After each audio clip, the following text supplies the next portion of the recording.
गड क्रमांक 4 मध्ये घातक आणि सुंदरची गाडी सेमीसाठी पात्र सुटला 5 सुटला त्याबद्दल भैयाला ऑनलाईन पासेचा इनाम आहे 5 पळतो या मैदानात आणि 5 मध्ये तिघात लढत चालू आहे.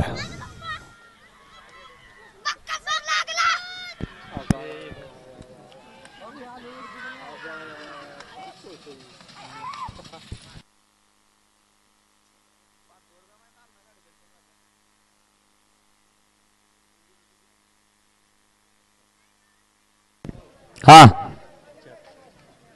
गड क्रमांक 5 चा निकाल 5 मध्ये सुंदर अशी लढत झाली. त्या लढतीचा निकाल आहे तास क्रमांक 4 वर नवलेली गाडी नाथसाहेब प्रसन्न मोहिल से धुमा कार्तिक राजे अक्षय घोरपडे कोरेगाव सुसगाव या गाडीचा प्रथम क्रमांकाला डबल गाडी मालकाचं चालकाचं अभिनंदन. सुंदर अशी गाडी पळाली. उजिरा पाला नाथसाहेब प्रसन्न मोहिल से धुमा सुसगाव